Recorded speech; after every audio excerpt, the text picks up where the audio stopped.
बकिया video देखने से पहले वीडियो को लाइक करें, राहम टीवी चैनल को सब्सक्राइब करें और बेल आइकन पर क्लिक करें। शुक्रिया। आज मैं वाक़या बयान करूंगा। हज़रत बायज़ीद बुस्तामी रहमतुल्लाह अलैह वक्त के बहुत बड़े वली गुजरे हैं जी, और अल्लाह ने बड़ा ऊंचा उनको मुकाम अता फरमाया। उनके ज़माने में एक शख्स फौत हो गया।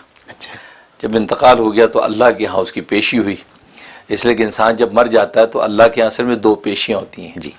एक पेशी मरने के बाद होती है, वो आलम मिसाल में पेशी होती है, इंसान की मिसाली जिस्म अल्लाह उसको अता करते हैं और अल्लाह के सामने पेशी होती है।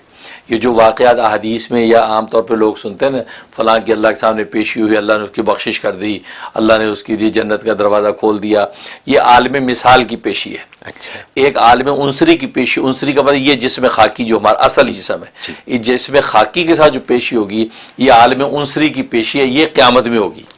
कि बस अगर लोग कहते यार अभी तो क़यामत नहीं है, ये कैसे पहले जन्नत का फैसला हो गया।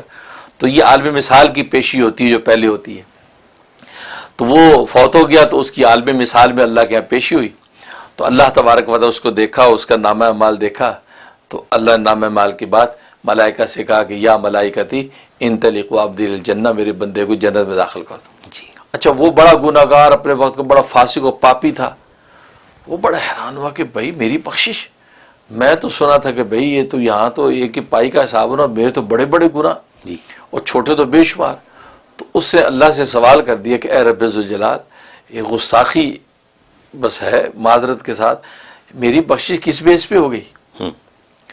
क्योंकि मेरे तो बड़े गुनाह हैं, नेकी मुझे याद नहीं है। कहा कि तेरे नामा माल को मैंने देखा तो तेरे नामा माल में एक अमल तेरा ऐसा मेरे सामने आ गया, वो अमल मैंने कबूल कर लिया था, उसकी वजह से तेरी बख्शिश हो गई। अच्छा। अब इसको और तजस्सुस हुआ कि रब्बे ज़ुल जलाल अपनी रहमत से मुझे वो अमल तो बताइए, वो कौन सा अमल था कि जिस वजह से मेरी बख्शिश होगी। कहता हुआ ये कि एक मरतबा तुम्हारे इलाके में बायज़ीद बुस्तामी जो मेरा महबूब और मकबूल बंदा था, वो तुम्हारे उस इलाके और महल्ले में आया, तो तुमने नाम तो उसका सुना हुआ था लेकिन तुमने देखा हुआ नहीं था कि बायज़ीद बुस्तामी यही है। तो तुमने उस अल्लाह के वली को देखा कि यार ये बुजुर्ग वली लगा रहा, तुमने लोगों से पूछा ये कौन साहब है? तो लोगों ने कहा बायज़ीद बुस्तामी है। अच्छा, नाम तुमने सुन रखा था तो कि वे कोई अल्लाह के वली एक बायज़ीद बुस्तामी नाम के हैं, तो तुमने देखा अच्छा ये है वो, तो तुमने उनको बड़ी मोहब्बत की निगाह से उसकी तरफ देखा कि माशाअल्लाह ये अल्लाह के वली है। तो बड़े प्यार मोहब्बत की निगाह से तुमने जब उस पर निगाह डाली है, वो तुम्हारी निगाह मोहब्बत मेरे यहाँ कबूल हो गई। सुभान अल्लाह। उस वजह से आज मैंने तेरी बख्शिश कर दी। ये है, इसलिए लिखा है कि अल्लाह वालों पर निगाह मोहब्बत डालो। ये बिला वजह इधर उधर की लोगों को ना बाल की खाल की बीमारी होती है। तो मैं तो नाजरीन को कहा करता हूँ, आज मीडिया का दौर है, इस टीवी स्क्रीन पे, सोशल मीडिया की स्क्रीन पे कैसे कैसे औलिया अल्लाह की आप चेहरे अनवर आप देखते हैं जो कभी देख ना पाए। ऐसे ही औलिया कामलीन, उलमा रब्बानीन वो जो टीवी स्क्रीन पे आ रहे हैं, तो आप उनको निगाह मोहब्बत से देखें, उनकी बात को सुनकर इताअत की तौफीक करें, लेकिन उनको देखकर उस पर जो वो नुक्ता चीनियां ना करें। आज बीमारी है और देखो पगड़ी देखो इसकी कैसी, और दाढ़ी देखो और फला देखो, और जी हाथ कैसे हिलाता है, और ये बीमारी है लोगों को जी। वो नुक्ता चीनियां शुरू कर देते हैं। अरे उसको निगाह मोहब्बत डालने से तेरी बख्शिश का फैसला हो सकता है।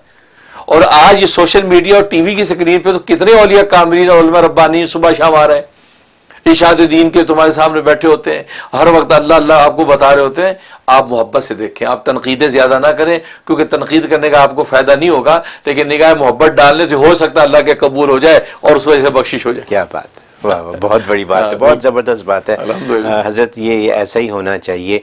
हमारे मज़हब में यही है कि जब आप दूसरे से मिलें तो इज़्ज़त से मिलें, दूसरे की तरफ देखें तो इज़्ज़त से मिलें, नीयत साफ़ रखें, दिल साफ़ रखें, ज़बान साफ़ रखें। और अल्लाह ने इतने तरीक़े बता दिए हैं जन्नत में जाने वाले। तो हज़रत अभी आपने ये एक ज़िक्र किया कि दो तरीक़े की पेशियाँ होती हैं। तो जब हम कोई यहाँ जब किसी का इंतकाल हो जाता है, नमाज जनाजा होती है और इतने लोग होते हैं, 100 200 400 लोग, तो हम कहते हैं कि जन्नत में चला गया। तो ये फरमाइए कि वो जन्नत में जाना जो है, जो हम कहते हैं, इसका क्या मतलब हुआ?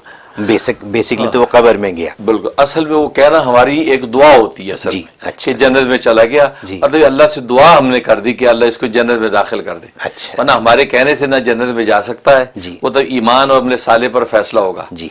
تو اس لیے ڈیفینیٹ حکم لگانا بھی جائز نہیں ہے کہ بھئی یہ جنتی ہے جی جنت میں جائے گا، کیونکہ نبی کریم صلی اللہ علیہ وسلم کے سامنے ایک شخص نے کہہ دیا تھا یہ بندہ جنت میں جائے گا تو پھر جائے گا کون؟ آپ نے ڈانٹا کہ تجھے کیا خبر کہ کل اللہ کے سامنے جب پیش ہوگا پتہ نہیں اس کے اوپر کس کا حق اس کی گردن پر ہو تو جنت سے روک دیا جائے۔ یہ نہ ہاں نیک گمان رکھو کہ یہ کہیں کہ نیک گمان ہے ہمارا بھائی انشاءاللہ جنت میں جائے گا، ہمارا نیک گمان ظاہر کریں، آپ ڈیفینیٹ حکم نہ لگائیں۔ لیکن ہم جو کہہ دیتے ہیں بعض دفعہ محاورے میں تو اس سے مقصود صرف دعا ہی ہوتی ہے اور نیک گمان ہی مقصود ہوتا ہے کہ نیک گمان ہے ہمارا کہ انشاءاللہ اعمال اچھے تھے، رویہ لوگوں سے اچھا تھا، انشاءاللہ جنتی ہوگا، یہ مقصد ہے۔ بہت خوب، بہت شکریہ۔